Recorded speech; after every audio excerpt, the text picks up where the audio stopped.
سب سے پہلے تو علی بھائی یہ سوال ہے کہ تمام مکاتب فکر کے جو علماء جیت ڈگری والے باقاعدہ مستند وہ سارے آپ سے اعلان برات کرتے ہیں الحمدللہ، اور بڑے شدید قسم کی آپ پر جرح کرتے ہیں.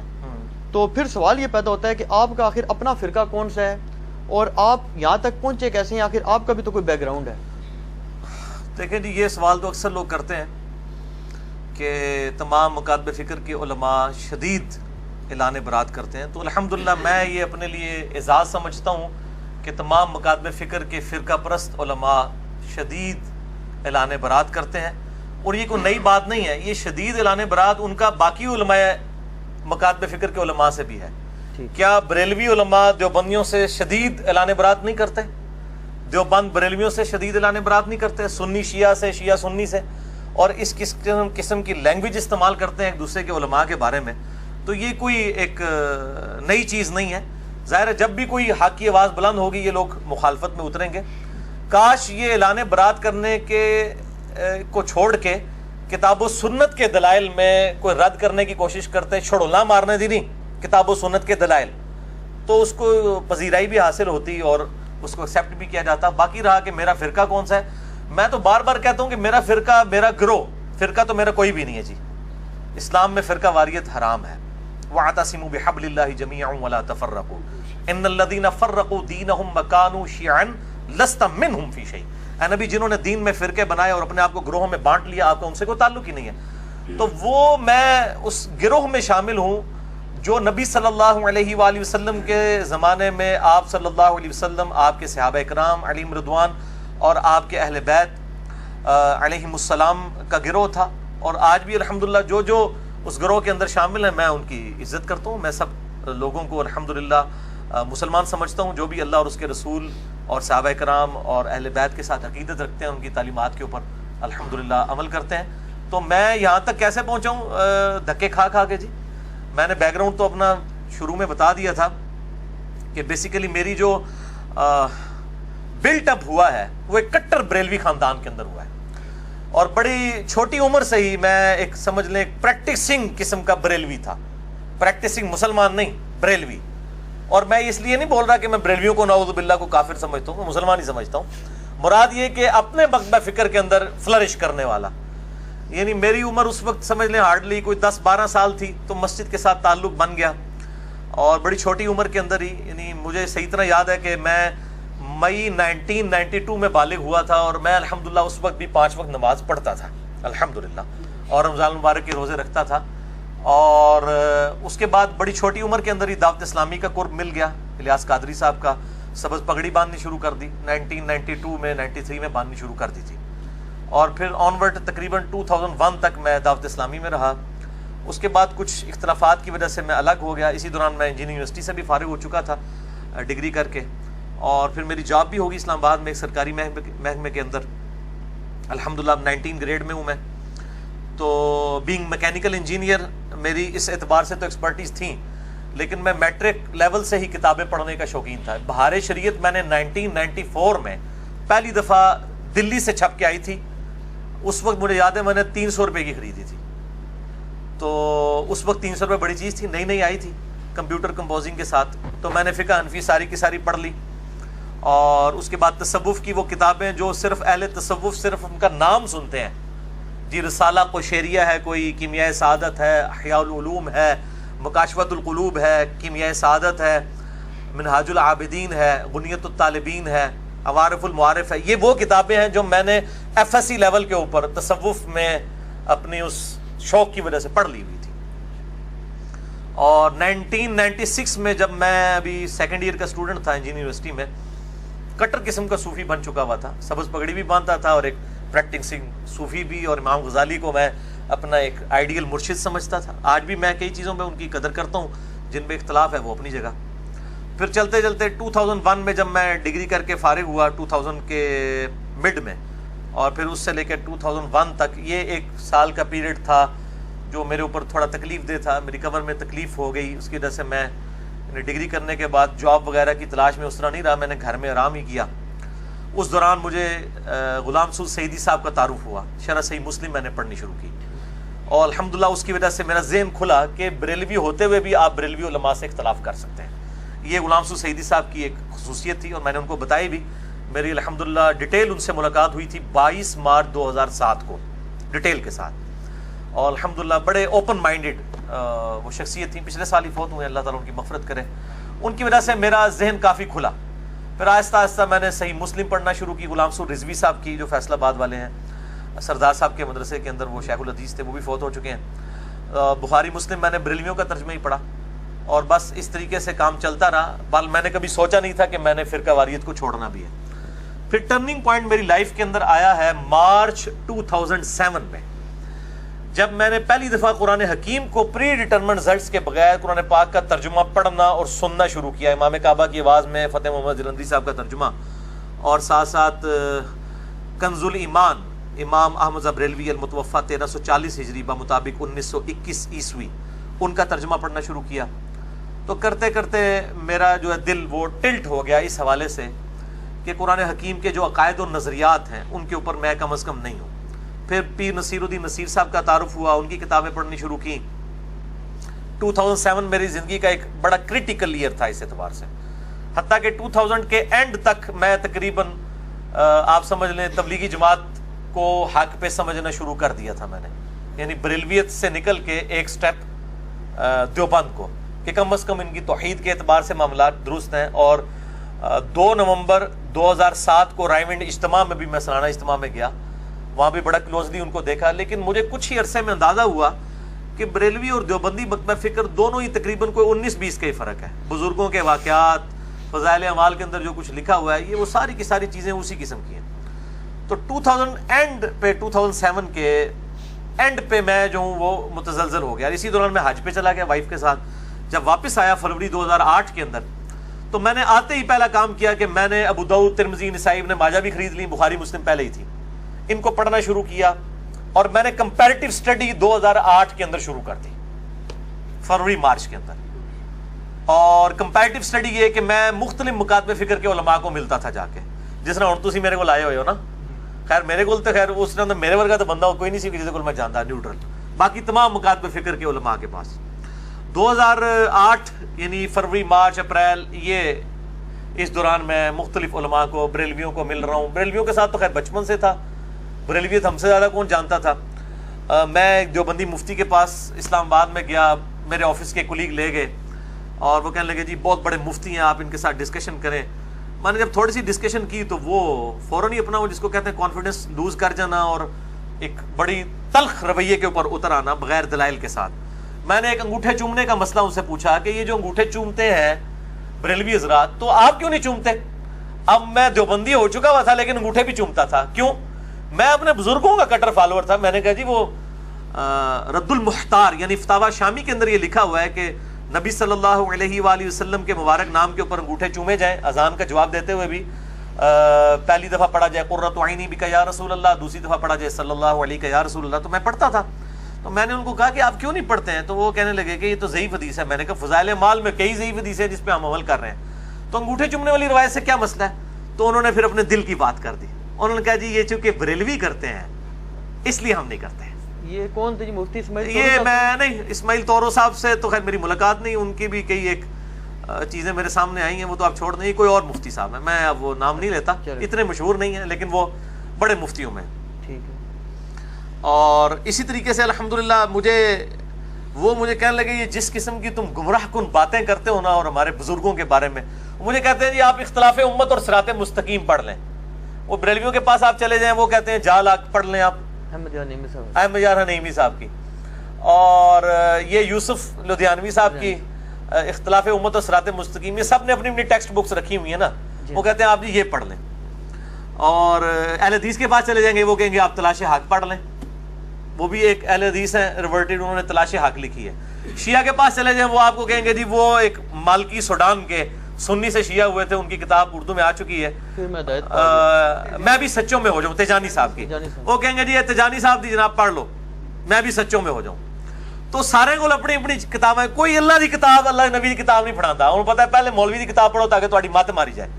تو مجھے کہنے لگے وہ پڑھے. میں نے کہا میں نے پڑھی ہے, اس کے اندر اتنے بڑے بڑے بلنڈر لکھے ہوئے ہیں. میں نے ایک دو بتائے تو ان کے جناب وہ ادھر سے نا جھاگ چھوڑنی شروع ہوگی, غصے میں آ گئے. وہ کہتے ہیں تو عن قریب جو ہے نا گمراہ ہو جائے گا, تو اہل حدیث ہو جائے گا.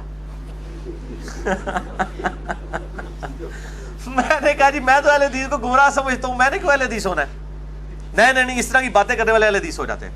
خیر جب ہم نکلے, ہم 3-4 دوست تھے جو یہ ہدایت کا سفر اکٹھا طے کر رہے تھے, تو میرے ایک بھائی کہنے لگے جی آپ اس طرح کریں, اہل حدیث کو بھی چیک کر لیں, ان کو چیک کرنے میں کیا حرج ہے. تو خیر میں اہل حدیث علماء کے بارے میں یعنی رابطہ کیا اور مختلف لوگوں کے نام سامنے آئے. الٹیمیٹلی خیر جس شخصیت تک میں پہنچا, میری خوش قسمتی ہے, شیخ زبیر علی زئی رحمہ اللہ تعالی المتوفی 1435 ہجری میری خوش قسمتی تھی. اور میں شیخ صاحب سے کہا کرتا تھا کہ اگر میں آپ تک نہ پہنچا ہوتا تو میں اہل حدیث کو پہلے ہی کنکلوڈ کر لیتا بغیر تحقیق کے. بہرحال ان کے ساتھ میری ملاقات ہوئی 28 مئی 2008 کو, اور یوم تکبیر والے دن, یعنی 10 سال ہوئے تھے یوم تکبیر کو. 1998 میں پاکستان نے ایٹمی بلاسٹ کیے تھے, اس کو 10 سال پورے ہوئے تھے. اور اسی دن میں نے الحمدللہ پراپرلی جو ہے وہ سنت کے مطابق رکوع میں جاتے وقت, رکوع سے اٹھتے وقت رفع الیدین کے ساتھ نماز بھی شروع کی. بہرحال مجھے اہل حدیث کے ساتھ جن مسئلوں پہ اختلاف تھا, چاہے وہ یزید والا ایشو تھا یا وہ 3 طلاق والا ایشو تھا, کسی قسم کے, اور داڑھی والا مسئلہ, اس طرح کے سارے ایشوز کے اوپر زبیر علی زئی صاحب کا موقف تو وہی تھا جو میں تحقیق کے ذریعے پہنچا ہوا تھا. اس لیے میں نے جو ہے نا وہ ان کو الحمدللہ اس اعتبار سے بڑا اچھا پایا, اور اللہ تعالیٰ نے میری ہدایت کا سبب بھی ان کو بنایا. اللہ تعالیٰ ان کو جزائے خیر دے. پھر الحمدللہ ان کے ساتھ رابطہ رہا, ان سے کافی کچھ علم حاصل کیا, اور ان کو بھی کئی جگہ موقع ملا مجھ سے استفادہ کرنے کا. اس لیے بعض اہل حدیث علماء یہ کہتے ہیں کہ جی زبیر علی زئی نے علی کو گمراہ کیا اور علی نے زبیر علی زئی کو گمراہ کر دیا. تو میں کہتا ہوں شاید دونوں باتیں ٹھیک ہی ہوں. ان کی نظر میں تو گمراہی ہے نا, وہ جو سورۃ الاعراف میں آتا ہے کہ جو لوگ خود رائے راست سے ہٹے ہوئے ہیں, گمراہی کو دیکھتے ہیں تو وہ سچ کا راستہ سمجھ لیتے ہیں, سچائی کو دیکھتے ہیں تو گمراہی سمجھ لیتے ہیں. بہرحال شیخ زبیر صاحب کے ساتھ 2008 میں میرا یہ معاملہ رہا.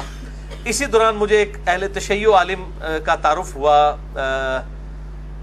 ثاقب اکبر صاحب کا, بڑے نیوٹرل پرسنالٹی ہیں. اب اسی دوران جب میں اہل حدیث کے اندر آیا اور میں نے شیخ زبیر علی زئی صاحب کا انٹرویو ریکارڈ کیا 17 جون 2009 کو, جس میں میں نے اہل حدیث کی غلطیاں پوائنٹ آؤٹ کی شیخ زبیر صاحب کی زبانی, اور یہ میری ویڈیو منظر عام پہ آئی, لاکھوں لوگوں نے دیکھی ہے. اس کی وجہ سے اہل حدیث علماء شیخ زبیر صاحب کے بھی خلاف ہو گئے, میرے بھی خلاف ہو گئے. پل میں اپنی کلیریفیکیشن پہ بڑا ڈیٹیل لیکچر دے چکا ہوں, مسئلہ number 124A B C D, جسے شوق ہو اس میں نے یہ ساری سٹوری سنائی ہے. بہرحال میں مطلب اہل حدیث سے ایز اے مکتبہ فکر بڑا متنفر ہوا. 2008 کے اندر ہی میں متنفر ایز اے مکتبہ فکر ہو چکا تھا, اور میں نے اس وقت یہ تہیہ کر لیا کہ میں نے اگر دعوت حق کی آواز بلند کی تو میں انشاءاللہ نیوٹرل پلیٹ فارم سے کروں گا, بغیر کسی فرقے کے, نیوٹرل پلیٹ فارم سے. اور یہی وجہ ہے کہ میری پہلے دن سے لے کے آج تک جتنی ویڈیوز ریکارڈڈ ہیں 2009 میں ریکارڈ ہونی شروع ہوئی ہیں پراپرلی تو 2010 اکتوبر میں. کبھی بھی آپ کو فرقہ واریت والا معاملہ وہاں پہ نظر نہیں آئے گا کہ میں نے کسی ایک فرقے کو کہ میں اس کی دعوت پیش کر رہا ہوں, کیونکہ اس ریکارڈنگ سے پہلے ہی میں الحمدللہ فرقوں کو 3 طلاقیں دے کے 4 تکبیریں پڑھ کے دفنا کے مسلمان ہو چکا ہوا تھا الحمدللہ. تو بہرحال اس میں مجھے آئیڈیا ہوا کہ اہل حدیث مکتبہ فکر میں بھی اکثریت جو ہے وہ اپنے علماء کے پیچھے ہیں, اور جو عوام الناس جو ریورٹ ہو کے آئی ہے بریلوی دیوبندی یا اہل تشیع سے, وہ کافی حد تک نیوٹرل ہے. تو بہرحال میں آج بھی ببانگے دول کہتا ہوں کہ آج بھی مجھ سے کوئی پوچھتا ہے آپ نے سوال کیا تو میں الحمدللہ ببانگے دول کہتا ہوں کہ میں جتنے بھی مکاتبے فکر ہیں, اہل سنت کے آف شوٹس ہوں یا اہل تشیع کے آف شوٹس ہوں, حنفی شافعی مالکی حنبلی اثنا عشری ہوں, زیدیاں ہوں, اہل حدیث میں سب سے بہتر حق کے اہل حدیث کے منہج کو سمجھتا ہوں, مسلک اہل حدیث کو نہیں, منہج اہل حدیث کو, یعنی کتاب و سنت اور اجماع کو حجت ماننا. باقی جو اختلاف رائے ہے وہ اپنی جگہ رہتا ہے, ان سے صحیح الاسناد حدیث کی روشنی میں. بہرحال میں لیکن باقیوں کی میں تکفیر نہیں کرتا, باقیوں پہ کفر و شرک کے فتوے نہیں لگاتا, گستاخی رسول کے فتوے نہیں لگاتا. بہرحال جو گستاخیاں واضح ہیں وہ میں پوائنٹ آؤٹ کرتا ہوں. 2008 کے اندر ہی پھر میں نے اہل تشیع کے ایک نیوٹرل عالم جنہوں نے وہ کتاب پاکستان کے دینی مسالک لکھی ہے, ثاقب اکبر صاحب کو جانتے ہیں, البصیرہ, انہوں نے یعنی ایک اکیڈمی قائم کی ہوئی ہے. میں نے ان کے لیکچرز بھی سننے شروع کیے, لیکن وہ بھی مطلب ایک وہ آپ سمجھ لیں اہل تشیع کے طارق جمیل صاحب ہیں, جیسے سنیوں کے طارق جمیل صاحب ہیں, میٹھی میٹھی اخلاقی باتیں, تو یہی ہے مطلب کوئی اختلافی موضوعات میں بات نہیں کرتے. لیکن ان کے قریب ہونے کا مجھے یہ فائدہ ہوا کہ مجھے اہل تشیع کے کلچر کو قریب سے دیکھنے کا موقع ملا, یہ کیسے سوچتے ہیں. ان کے ساتھ چونکہ سارے بڑے بڑے علماء رابطے میں ہوتے تھے, بلکہ اہل سنت کے بھی بڑے بڑے علماء, یہ جو ملی یکجہتی کونسل ہے جب قاضی حسین صاحب اس کو سمجھ لیں لیڈ کر رہے تھے, اس زمانے سے وہ ان کے ساتھ ہیں, تو وہ کافی نیوٹرل ماشاءاللہ پرسنالٹی ہے ان کی, اب بھی ان سے رابطہ ہے, اور وہ موحد ہیں, توحید کا عقیدہ ان کا بڑا راسخ ہے. انہی کے ریفرنس سے شجاع عباس صاحب کے ساتھ بھی تعارف ہوا جی, اور اس طریقے سے مطلب اسٹڈی کرنی شروع کی. بہرحال خیر 2008 بھی اسی میں گزر گیا. 2009 میں نے کچھ لیکچرز ریکارڈ کرائے, کرتے کرتے 2010 اکتوبر میں میں نے پراپر قرآن کلاسز ریکارڈ کروانی شروع کی, اور 2010-11 ہی میں یہ یوٹیوب پہ اپلوڈ ہوئی, اور پھر لیکچرز آنا شروع ہوئے. یہ پورا سفر ہے. اب میں جس جگہ پہ پہنچا ہوں شاہ جی, وہ یہی ہے کہ میں بریلوی, دیوبندی, اہل حدیث, اہل تشیع, اثنا عشری ہوں, چاہے زیدیاں ہوں, اسی طریقے سے حنفی, شافعی, مالکی, حنبلی, سب کو الحمدللہ اپنا مسلمان بھائی سمجھتا ہوں, دلی محبت کرتا ہوں, اختلاف رائے رکھتا ہوں, اسلام سے کسی کو نہیں نکالتا, سوائے اہل سنت کا جو آف شوٹ ہے قادیانی, اور اہل تشیع کا آف شوٹ جو ہے نصیریہ. ان دو فرقوں کے علاوہ میں تمام مکاتب فکر کو مسلمان سمجھتا ہوں. اور یہ ہو سکتا ہے بعض لوگوں کو بات بری لگے کہ اہل سنت کا آف شوٹ قادیانیت, کیونکہ قادیانیت فرقہ جو ہے وہ اہل سنت ہی میں سے نکلا ہوا ہے جی, اس لیے میں آف شوٹ کہہ رہا ہوں, اور اس پہ اہل سنت پہ کوئی قدغن نہیں لگائی جا سکتی, وہ ان کو اسلام سے خارج کر چکے ہیں. اس طریقے سے اہل تشیع بھی نصیریہ کو, جو سیدنا علی کے لیے الوہیت کا عقیدہ رکھتے ہیں, وہ اسلام سے نکال چکے ہیں. تو یہ شاہ جی ایک مختصر. اچھا علی بھائی, اس میں تھوڑی سی کنٹرڈکشن آ گئی, تو میں آپ کے بارے میں بڑی اسٹڈی کر آئی ہوں, کہ ایسے نہیں آ گیا آپ سے کویسچن آنسر کرنے. وہ یہ ہے کہ آپ نے فرمایا کہ میں شروع سے میرا یہ موقف رہا ہے کہ میں کسی جماعت کی طرف سے اپنی افیلیشن نہیں کروں گا, لیکن اس میں کنٹرڈکشن یہ ہے کہ زبیر علی زئی صاحب سے جب آپ نے انٹرویو کیا تو اس میں, یا اس کے علاوہ شاید ایک تو انٹرویو تھا, ایک اور آپ کی ریکارڈنگ تھی, غالباً دونوں میں ایسے ہے کہ آپ نے انٹروڈکشن کرایا کہ جی ہم نے فلاں تحریک کو ہم آئے, اور آپ نے کیا لفظ استعمال کیا, کتاب و سنت کا منہج, سنت کے منہج کو کیا, سلف کے منہج. تو زبیر صاحب نے کہا جی اس کا مطلب پہلے حدیث ہو گئے, تو آپ نے فرمایا الحمدللہ. بالکل ٹھیک ہے, الحمدللہ. آج آپ حنیف قریشی صاحب سے بھی شاہ جی پوچھیں نا کہ آپ اہل حدیث ہو, کہیں گے ہاں جی اسی اہل حدیث ہیں, وہابیاں اہل حدیث نہیں ہیں. میں نے اس وقت بھی جو لکھ کے دیا تھا, اہل حدیث تو نہیں لکھ کے دیا تھا. شیخ زبیر صاحب نے جو چٹ پڑھی ہے اس میں الفاظ تھا کتاب و سنت کا جو منہج ہے وہ سلف کے فہم کے مطابق اڈاپٹ کیا. اتنا لمبا جو جملہ لکھا تھا جی, اس کی بجائے میں اہل حدیث ہی لکھ دیتا نا, میں اسی وقت اس چیز کے خلاف ہو چکا تھا. اور شیخ زبیر صاحب کو میں نے ایمفسائز کیا اس بات کے اوپر کہ آپ یہ اہل حدیث ورڈ کی بجائے اہل سنت کا ورڈ استعمال کیا. جب شیخ زبیر صاحب نے کہا کہ آپ اتنی لمبی بات کے بجائے مطلب آپ اہل حدیث ہو گئے, تو آپ کو چاہیے تھا وہاں کہتے نہیں جی میں اہل حدیث نہیں ہوا, آپ نے واقعہ الحمدللہ. ہاں کاش اگر میں آج والا انجینئر محمد علی مرزا ہوتا تو میں کہتا کہ سر اس کو آپ ذرا چینج کر دیں, میں اہل حدیث منہج پہ آیا ہوں, اہل حدیث مسلک میں نے نہیں اڈاپٹ کیا. اچھا ہاں, باقی میں اس وقت بھی کلیئر تھا اس مسئلے میں. ٹھیک, اتنا لمبا چوڑا جو مجھے لکھنا پڑا وہ اسی وجہ سے کہ میں کلیئر تھا اس موقف میں کہ یہ کام نہیں کرنا چاہیے. اور وہ جو الحمدللہ میں نے کہا ہے, میں آج بھی کہتا ہوں الحمدللہ میں اہل حدیث بھی ہوں, الحمدللہ میں اہل سنت بھی ہوں, میں الحمدللہ عمار ابن یاسر والا اہل تشیع بھی ہوں, الحمدللہ میں سب کچھ ہوں. اور میں تو اکثر کہتا ہوں کہ امام شافعی کہتے ہیں نا, ان کان رفضا حب آل محمد فلیشهد الثقلان انی رافضی, اگر اہل بیت کی محبت کا نام رافضی ہونا ہے تو لوگ جنوں انس اس پر گواہ ہو جائیں کہ میں رافضی ہوں. تو میں بھی یہی کہتا ہوں کہ اگر نبی صلی اللہ علیہ وآلہ وسلم کی محبت کا نام بریلویت ہے, میں بریلوی ہوں. اگر صحابہ کی عظمت کو ماننا دیوبندیت ہے, میں دیوبندی ہوں. اگر جو ہے وہ توحید کے اوپر ایمفسائز کرنا, کتاب و سنت کو ایلیٹ ماننا باقیوں کے نظریات کے مقابلے پر بزرگوں کے, اہل حدیث میں اہل حدیث ہوں. اور اگر اہل بیت کی محبت کا نام اہل تشیع ہونا تو میں اہل تشیع ہوں, تو وہ تو ابھی بھی ہوں. چلیے بھائی, اس میں یہ ہے کہ رسول پاک صلی اللہ علیہ وسلم کی صحیح حدیث ہے کہ 73 فرقوں والی. اب اس میں ایک ہے فرقہ ناجیہ. فرقہ ناجیہ کے متعلق یہ ہے کہ یا تو وہ بریلوی ہوں گے, یا دیوبندی ہوں گے, یا شیعہ ہوں گے, یا اہل حدیث ہوں گے, یا زیدی ہوں گے, یا جس کو بھی آپ کر لیں. یہ نہیں ہو سکتا کہ صرف آپ ہوں, یا آپ کے ہمارے جیسے فالوور ہو جائیں, یا مفتی اسحاق صاحب ہو جائیں, یا ان کے فالوور ہو جائیں. ٹھیک ہے. اور یہ بھی نہیں ہو سکتا کہ 1400 سال تک کوئی فرقہ ناجیہ گزرا ہی نہیں. اس کا کیا جواب دیں گے آپ کو؟ اس کا جواب تو تب میں دوں نا جب میرے بھائی میں اپنے علاوہ باقیوں کو کافر کہہ رہا ہوں. یہ تو ان سے پوچھے نا جو فرقہ ناجیہ کے چکر میں اپنے علاوہ سب کو باہر نکالے پڑے ہوئے ہیں, یہ تو ان سے پوچھے نا.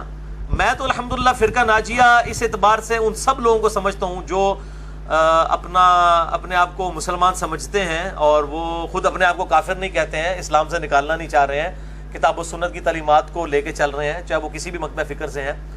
ہم کب کہہ رہے ہیں کہ ہمارے سے پہلے سارے کافر گزرے ہیں؟ ہم تو ساروں کو, ہمارا تو جھگڑا یہ ہے کہ باقی جو فرقہ ناجیہ ہیں, یہ پہلے خود, تو میں ان سے اکثر کہتا ہوں کہ آپ پہلے آپس میں میچ کو کھیلیں, آپ میں سے جو فائنل جیت دے اس کا میچ بھی میرے ساتھ ڈلوا لیں.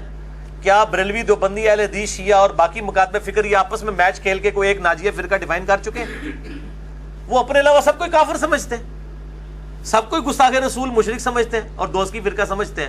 وہ تو دوسروں کو جب دوست کی فرقہ کہہ رہے ہیں تو اب مجھ سے کیوں ڈیمانڈ کر رہے ہیں؟ وہ تو آپس میں ایک دوسرے کو دوست کی کہہ رہے ہیں، پہلے آپس میں فیصلہ کر لیں.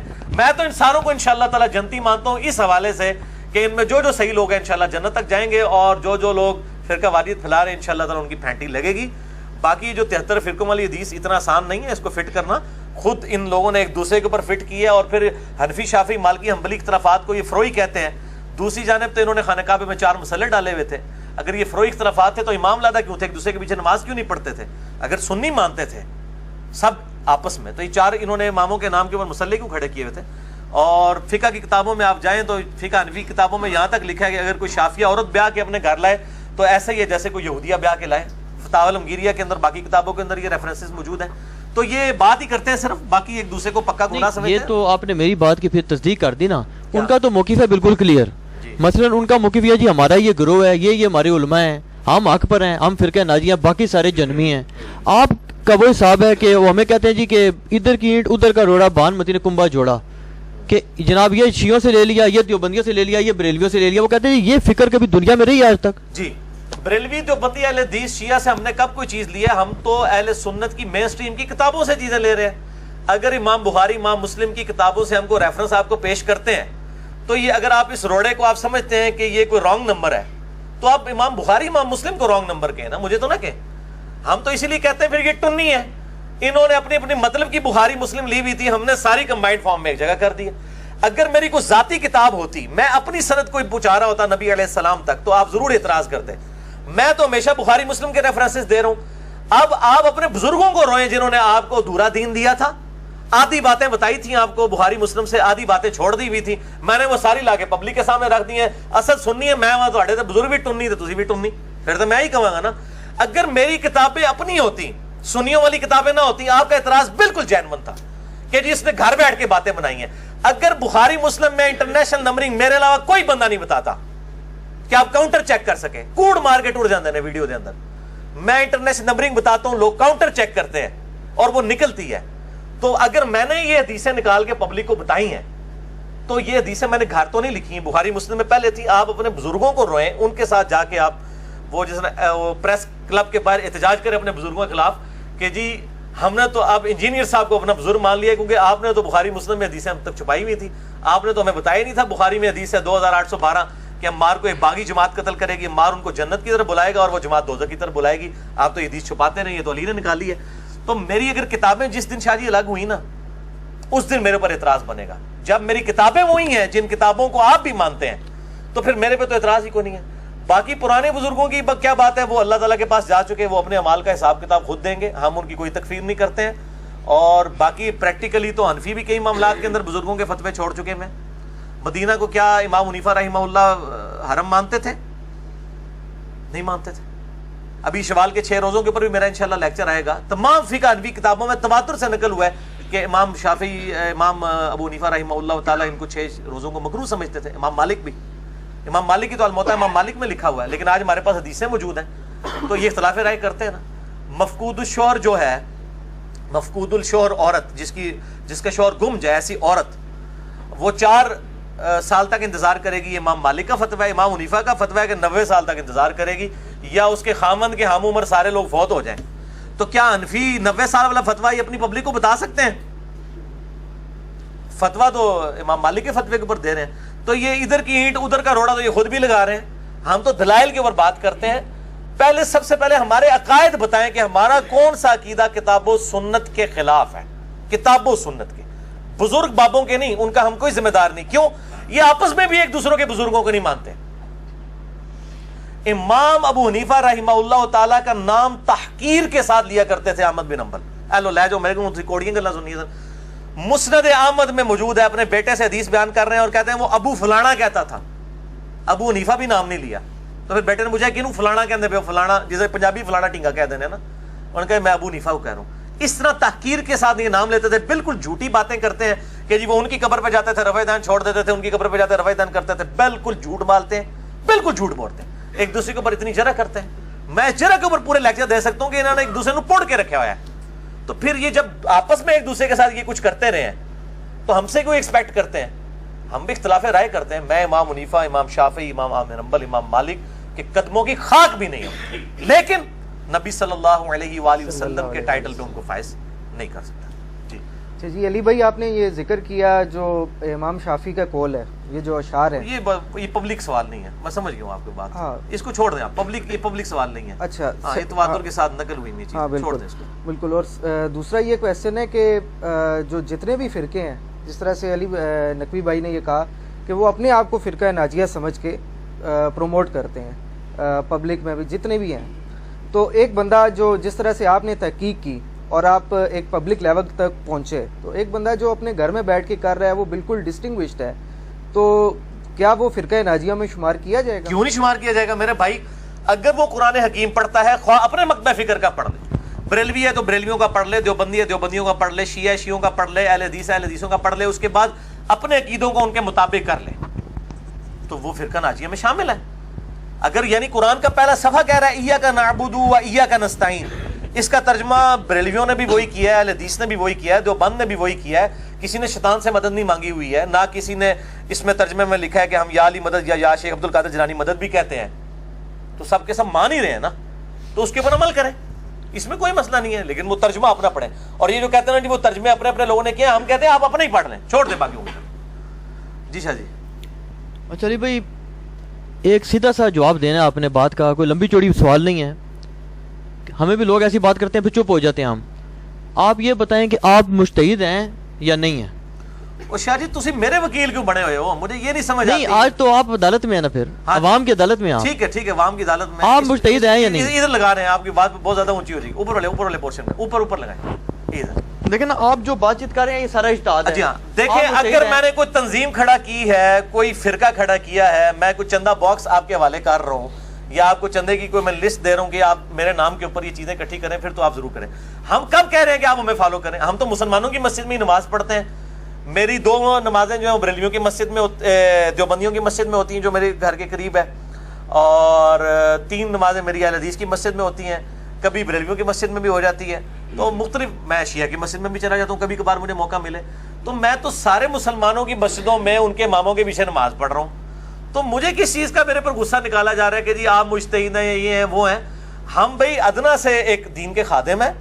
ہم یہ چاہتے ہیں کہ جو یہ سوئی ہوئی عوام ہے جو اپنے علماء کی تحقیقات سے ہی ناواقف ہے، اپنے علماء کی تحقیق وہ پڑھ لے.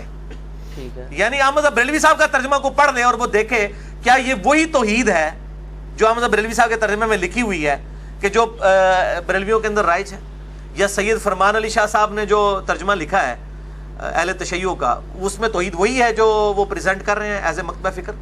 تو ہم کبھی یہ دعویٰ نہیں کرتے ہم مجتہد ہیں. ہم تو دین کے، میں وہ غامدی صاحب والی بات کروں گا کہ ہم طالب علم ہیں، دین کے طالب علم ہیں. ماں کی گود سے لے کے قبر تک انسان سیکھتا رہتا ہے. تو ہم تو لوگوں کو ایجوکیٹ کر رہے ہیں کہ علماء کو ہی پڑھیں، علماء کی تحقیقات کو پڑھیں. میں نے کبھی آج تک کسی کو اپنا قرآن کا ترجمہ دیا ہے بخاری مسلم کا جی یہ میرا ترجمہ ہے؟ ہم تو ہمیشہ ریفر کرتے ہیں کہ علماء کی تحقیقات سے فائدہ اٹھائیں اور فیصلہ کریں کون حق پہ. نہیں، میں گزارش جو کر رہا ہوں نا وہ یہ ہے کہ سوال یہ ہوتا ہے کہ آپ جو باتیں کرتے ہیں یہ اجتہادی امور ہے نا، یعنی اجتہادی امور ہے نا جن میں آپ اپنی رائے دیتے ہیں نا. ابھی آپ نے فرمایا کہ ڈاکٹر ذاکر نائک جو ہے اس میں نہیں کرتے، نعمان علی خان ہے چلو اچھا کرتے ہیں نہیں کرتے، یا فلاں علماء نہیں کرتے تو اچھی بات ہے نہیں کرتے، لیکن آپ تو کرتے ہیں، ہر مسئلے میں آپ یعنی بولتے ہیں. اب اس میں سوال یہ ہے کہ احمد یار نعیمی صاحب کا نے اپنی کتاب میں لکھا، آپ نے تو یاد کی ہوئی تھی، آپ جی میری بغل میں ہوتی تھی، وہ کہتے ہیں جی ایک صاحب تھے انہوں نے جناب اسی طرح دعوے کیے. میں نے جب ان سے پوچھا جی مجھے ناسخ و منسوخ بتائیں قرآن میں کدھر کدھر ہے، آپ بتا سکتے ہیں یا حدیث میں ناسخ و منسوخ کا علم آپ کے پاس ہے؟ نہیں. تو اس سے اینڈ رزلٹ کیا نکالنا چاہتے ہیں کہ امام حنیفہ کے مقلد ہو جائیں؟ نہیں مطلب وہ یہ کہتے ہیں نا، کوکب نورانی صاحب سے وہ بول ٹی وی پر سوال ہوا، انہوں نے کہا جی آپ جاہل ہیں، انہوں نے کہا جی نہیں میں عالم، لیکن اس درجے کا میں عالم اپنے آپ کو نہیں مانتا، میں تقلید کرتا ہوں. تو آپ تقلید تو نہیں کرتے، آپ تو یہ دعوے اجتہاد کرتے ہیں. تو پھر آپ کے پاس یہ علوم اگر ٹیسٹ کیے جائیں جی ہاں جی میں بتا دوں. میں الحمدللہ میرے پاس کئی علوم ایسے ہیں کہ جن کی آپ تقلید کر رہے ہیں وہ علوم ان کے پاس بھی نہیں تھے. کئی علوم ایسے بھی ہیں میرے پاس الحمدللہ. قرآن حکیم کی جو آیات سائنس کے ساتھ تعلق رکھتی ہیں وہ الحمدللہ ہمیں سائنس جو ہے وہ امام مالک، امام شافعی، امام احمد بن حنبل، امام مالک، امام حنیفہ سے زیادہ ہی آتی ہے الحمدللہ. یہ دعوے نہ آپ کریں. مسئلہ یہ ہے کہ کیا یہ جو دعوے کر رہے ہیں کہ آپ تقلید کریں، کوکب نورانی صاحب ہوں یا تقی عثمانی صاحب ہوں، تو یہ جو تقلید جن مسئلوں میں کر رہے ہیں اپنے بزرگوں کی، ان سے پوچھیں وہ تو مسئلے آج ابسلیٹ ہو چکے ہیں. آج کے دور کا مسئلہ ہے ویڈیو کیمرے کا مسئلہ. یہ بتائیں امام حنیفہ نے کہاں لکھا ہے؟ میں تقلید کرنے کے لیے تیار ہوں. دکھائیں شاہ جی، آپ دکھا دیں. آج کے دور کا مسئلہ ہے انتقال خون کا مسئلہ، مجھے امام مالک کی کسی کتاب سے دکھائیں. آج کے دور کا مسئلہ ہے گردوں کی ٹرانسپلانٹ کا مسئلہ، قطبین پہ نماز کا مسئلہ، ہوائی جہاز میں نماز کا مسئلہ. یہ مسئلے اگر اماموں سے دکھائیں تو میں مقلد ہونے کے لیے تیار ہوں. وہ میرے دور کے انسان نہیں ہے نا. میرے جو مسائل ہیں اس وقت وہ ان کا سلوشن ان کے پاس نہیں ہے. وہ سلوشن کون دے رہے ہیں؟ آج کے علماء دے رہے ہیں نا. تو ان کو چاہیے پھر یہ امام حنیفہ کی بجائے آج کے علماء کا اپنے آپ کو مقلد ڈکلیئر کریں نا. یہ امام حنیفہ کا مقلد کیوں کہہ رہے ہیں؟ مسئلے تو ان کے مان رہے ہیں، مسئلے تو ان لوگوں نے لکھے ہیں. تو پھر یہ کہیں گے نہیں جی اجتہاد کا دروازہ قیامت تک کھلا ہے. تو ہم بھی کہہ رہے ہیں اجتہاد کا دروازہ قیامت تک کے لیے کھلا ہوا ہے. ٹھیک ہے، تو یہ آپس میں بھی اختلافات. ان سے پوچھیں کہ آپ امام حنیفہ سے بڑے عالم ہیں جو آپ نے ان کا وہ مفقود الشعور والا فتویٰ بدل کے 90 سال والا 4 سال کر دیا ہے. تقی عثمانی صاحب امام حنیفہ سے بڑے عالم دین ہیں جو انہوں نے فتویٰ بدل لیا. نہیں، وہ کہتے ہیں جی ہم نے امام مالک کا لیا نا، ہمیں کو اپنا اجتہاد تو نہیں کیا. نہیں، لیکن تقلید تو ختم ہو گئی نا آپ کی. ہم بھی یہی کر رہے ہیں کہ جس مسئلے میں امام مالک کا فتویٰ ٹھیک ہے ہم لیتے ہیں. اچھا، ہاں بالکل. ہمیں یہ بتائیں کہ ہم نے کون سا ایسا عقیدہ اڈاپٹ کیا ہے یا ایسا کون سا فقہ کا مسئلہ اڈاپٹ کیا ہے جو اہل سنت کے مین سٹریم کے علماء کا نہیں رہا. جب یہ خود بدلتے رہتے ہیں اپنے فتوے، تو اگر ہم بھی دلائل کی روشنی میں لیتے ہیں، اگر میرے نزدیک یہ ہے کہ خون نکلنے سے وضو نہیں ٹوٹتا، تو یہ میرے عقیدے کا تو اکیلے کا تو عقیدہ نہیں تھا. تو امام شافعی کا بھی یہ موقف ہے، امام بخاری کا بھی یہ موقف ہے. اور یہ موقف میں نے ان کی وجہ سے نہیں مانا، میں نے ابو داؤد کی اس حدیث کی وجہ سے مانا ہے کہ جو ایک صحابی کو پیرے پہ کھڑا کیا تھا، ان کو تیر لگتے رہے، خون نکلتا رہا، انہوں نے نماز اپنی مکمل کی. اور یہ اکثر کہہ رہے ہوتے ہیں کہ جی وہ بعض تھوڑی دیر کے لیے شافعی ہو جاتے ہیں، ساتھ حنفی ہو جاتے ہیں. بھائی ہم ہر معاملے میں نبی علیہ السلام کے ساتھ ہیں. یہ ہمیں امام شافعی نے تو مسئلہ نہیں بتایا، یہ تو نبی صلی اللہ علیہ وسلم کے صحابہ نے بتایا. اس طرح بیوی کو ہاتھ لگانے سے وضو ٹوٹ جاتا ہے، امام شافعی کا موقف یہ غلط ہے، امام حنیفہ کا صحیح ہے. تو نہ امام حنیفہ کروں لے کے آئے مسئلہ تھے، نہ امام شافعی کروں لے کے آئے. ہمارے پاس حدیث موجود ہے صحیح بخاری کی کہ عائشہ رضی اللہ تعالیٰ عنہ کہتی ہیں کہ میں نماز پڑھ رہی ہوتی تھی، اجرے جو ہے وہ تنگ تھا. جب آپ صلی اللہ علیہ وآلہ وسلم سجدے میں جانے لگتے تھے میرے پاؤں کو ٹو دیتے تھے، میں پاؤں سمیٹ لیتی تھی، آپ نماز پڑھتے تھے، اس دوران آپ اپنی بیوی کو ٹچ کر رہے تھے، آپ کا وضو بھی نہیں ٹوٹتا تھا. تو ہم تو اس مسئلے میں امام حنیفہ کے ساتھ ہے، اس لیے کہ ان کا مسئلہ حدیث کے مطابق ہے. ہم یہ کہتے ہیں ان اماموں نے کون سا ایسا مسئلہ آج کے دور کا بتا دیا ہے جو کتاب و سنت میں موجود نہیں ہے. ٹھیک ہے، بلکہ ہم درجنوں ایسے مسئلے بتائیں گے جو ہم آپ کو بتائیں گے اور وہ ان بزرگوں نے نہیں بتائے ہوں گے، تو پھر آپ ہمارے مقلد ہو جائیں گے. اجتہاد کا کوئی مسئلہ نہیں ہے. عقائد کے اوپر ہم الحمدللہ دلائل، اور عقائد پہ جو خود کہتے ہیں کہ ہم تقلید نہیں کرتے ہیں، کہتے ہیں نا. ہاں بالکل. اچھا، تو ان سے پوچھیں کہ عقائد میں امام حنیفہ کی تقلید کیوں نہیں کرتے؟ کیا امام حنیفہ بد عقیدہ تھے؟ نعوذ باللہ. اور ہے تھے، ان کے نزدیک تھے، ان کے عقائد ان سے نہیں ملتے تھے، اس لیے کہتے ہیں ہم مقلد نہیں ہیں. بھائی جس کے عقیدوں کے آپ مقلد نہیں ہیں اس کی فقہ کیوں لے کے چل رہے ہیں؟ جس کا عقیدہ ہی صحیح نہیں ہے آپ کے نزدیک تو آپ کی اس کی فقہ کیا لے کے چلیں؟ تو یا پھر آپ نے جو عقیدے جو لکھے ہیں اس کے اندر جال حق کے اندر مفتی احمد خان نعیمی صاحب نے، یا جو وہ ہے کتاب ان کی اختلاف امت اور صراط مستقیم میں یوسف لدھیانوی صاحب نے جو دیوبند کے عقائد لکھے ہیں، یہ ذرا امام حنیفہ سے ثابت کریں کہ امام حنیفہ قبروں سے جائز طریقے سے فیض لینے کے قائل تھے. المہند المفند میں جو شیخ خلیل سہارنپوری نے لکھا ہے، تو دکھائیں یہ عقائد ان سے، کہیں ثابت نہیں ہے. بلکہ وہ کہتے ہیں ہم تو عقائد میں ابو منصور ماتریدی اور ابو الحسن الاشعری کے پیروکار ہیں. یہ المہند کے مقدمے میں انہوں نے لکھا ہے، ان کے ہم عقائد میں ان کے پیروکار ہیں اور فروع میں ان کے ہیں. فروع میں ہاں ٹھیک. تو ان کو تو خود ہی نہیں کلیئر ہو رہا کہ اسی کس ٹائم اسی الحمدللہ عقائد اور فروع دوئے امام اعظم محمد رسول اللہ صلی اللہ علیہ وآلہ وسلم دے پیروکار ہیں. اچھا، یہ جو آپ کے سامنے احادیث کی کتب پڑھی ہوئی ہیں، جی جی، اگر یہ ساری کتب میرے جیسا ایک شخص پڑھ لے یا یہ سعید بھائی پڑھ لیں اور کیا جی سے یہ مسئلہ سمجھ آ رہا ہے، تو کیا یہ بات کافی ہے یا ہمیں یہ بھی بتانا پڑے گا یار اس سے سلف نے یہ فہم لیا تھا؟ آپ کا اس میں کیا موقف ہے؟ سلف کے فہم کو آپ مانتے ہیں یا نہیں مانتے؟ جی سلف کے فہم کو مانتے ہیں. اگر سلف کے فہم سے مراد یہ ہے کہ سلف آپ کو بتا رہے ہوں کہ یہ حدیث لکھی ہوئی ہے، اس حدیث کا مطلب یہ ہے. ٹھیک ہے. اگر سلف یہ کہہ رہا ہو حدیث پڑھنی نہیں چاہیے، یہ حدیث بیان نہیں کرنی چاہیے، تو پھر ہم کہیں گے کہ ایسے سلف کے ختنے چیک کرنے چاہیے کہ وہ مسلمان بھی ہے کہ نہیں. کہ جو نبی صلی اللہ علیہ وآلہ وسلم کی حدیث کے بارے میں یہ کہتا ہے کہ یہ حدیث بیان نہیں کرنی چاہیے، وہ یہ بتانا چاہ رہا ہے کہ نبی علیہ السلام نے یہ جو حدیث بیان کی یہ بالکل غلط کیا اور امت کو نہیں بتانی چاہیے تھی، نعوذ باللہ من ذالک. تو وہ کتمان حق کی طرف ہمیں گائیڈ کر رہا ہے. تو میں تو پھر وہ ایک مہذب الفاظ استعمال کرتا ہوں کہ ایسے سلف کے پھر خطرے چیک کرنے چاہیے جو کہتا ہے کہ حضور کی بیان کردہ بات کو آگے بیان نہیں کرنا، تا وقت کہ وہ یہ ثابت نہ کر دے کہ اللہ کے نبی نے خود فرمایا ہو کہ یہ بات جو ہے یہ خاص اس کے لیے، اس کو آگے بیان نہیں کرنا، جیسا حذیفہ ابن یمان کو منافقین کے نام بتائے اور پھر منع فرما دیا کہ آگے نہیں بتانے۔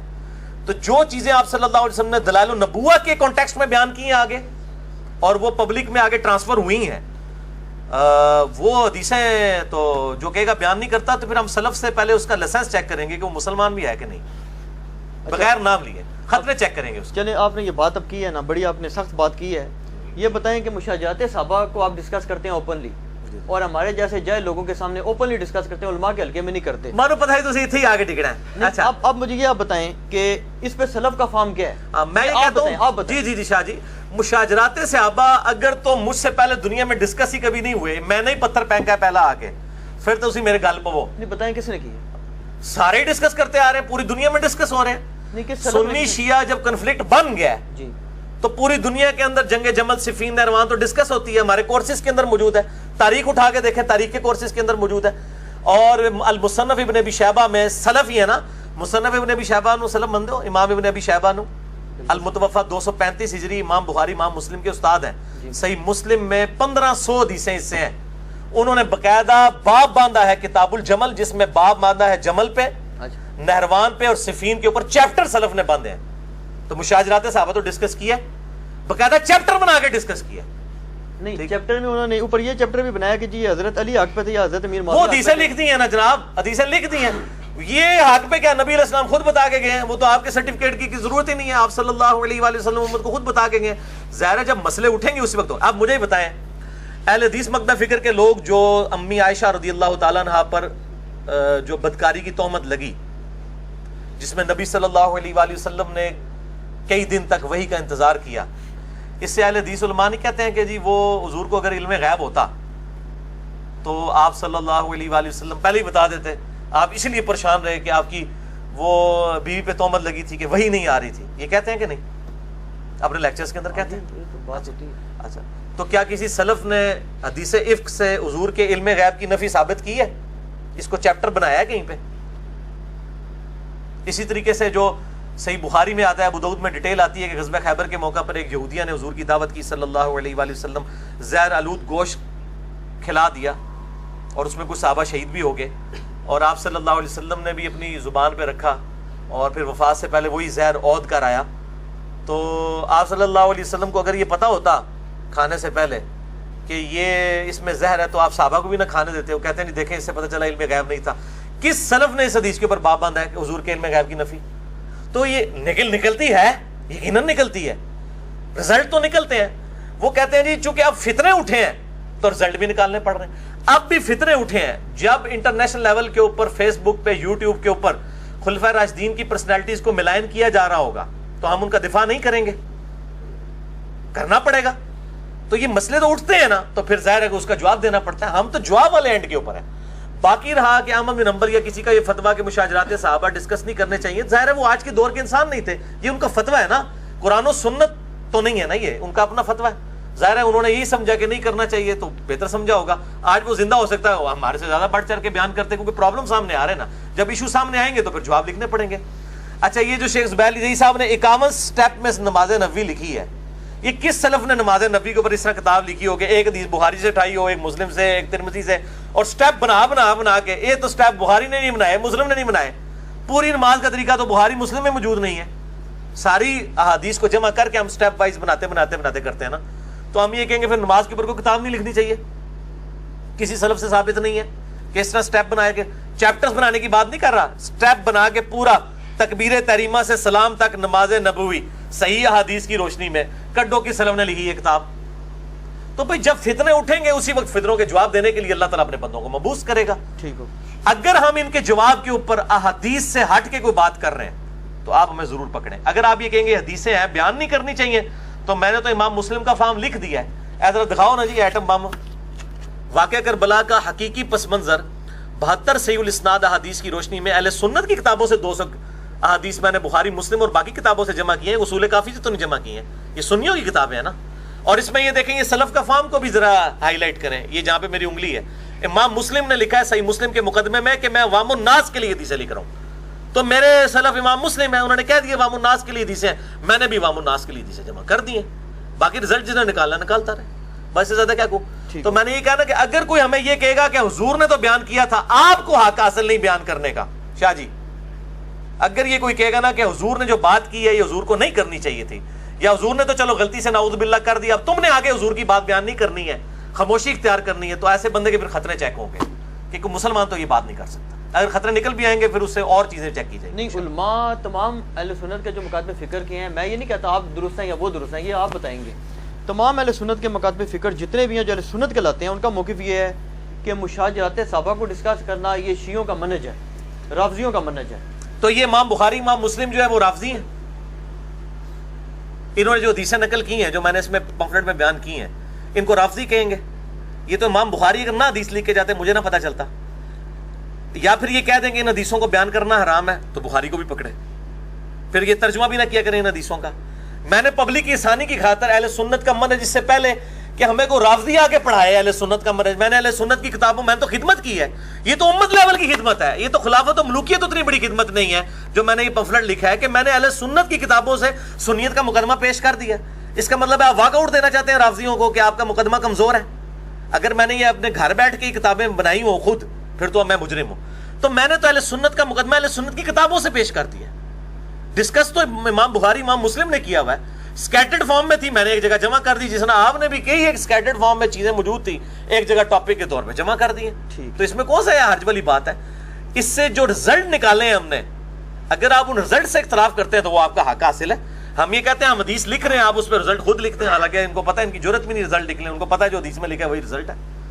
اچھا, اور میں یہ کلیئر کر دوں کہ میں تمام صحابہ اکرام رضوان کی عزت کرتا ہوں اس حوالے سے کہ میں ان کو حضور کی صحبت کی وجہ سے رضی اللہ تعالیٰ عنہ کہتا ہوں, حتیٰ کہ حضرت معاویہ, حضرت عمر بن عاص, حضرت بصر بن ابی ارطا اور حضرت مغیرہ ابن شعبہ رضی اللہ عنہم اجمعین, میں سب کو صحابی مانتا ہوں الحمدللہ ڈنکے کی چوٹ پہ, اور ہر لیکچر میں یہ کہتا ہوں. لیکن اس صحابیت کی بنیاد پہ جو کچھ امت کے ساتھ انہوں نے کیا, اور نبی صلی اللہ علیہ وسلم نے پہلے ہی بتا دیا کہ یہ کچھ کریں گے بخاری مسلم کی حدیث کی روشنی میں, آن دا بہاف آف پروفٹ میں ان سے اختلاف رائے رکھتا ہوں. میری مجھ نہیں کسی نے پائی کھولی, میرے ذاتی کسی نے کوئی مسئلہ نہیں ہے. دین کے ساتھ جس نے معاملہ بگاڑا ہے, اور حضور خود کہہ کے گئے ہیں, اب مجھے بتائیں کوئی شخص اپنی بیوی کے بارے میں یہ اوپنلی بات کرے گا کہ میری بیوی یہ کام کرے گی, اور اللہ کے نبی نبی ہیں اور کہہ رہے ہیں کہ میری بیوی پہ حوض کے کتے بھونکیں گے, حدیث متواتر ہے, اما عائشہ پہ جب بھونکے تو ان کا میں واپس جاؤں گی, جمل کے لیے نہیں جاؤں گی.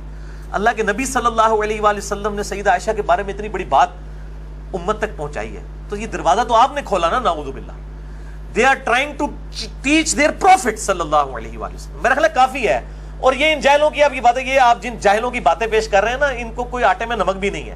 ہماری آواز الحمدللہ ملینز آف پیپل تک پہنچی ہے.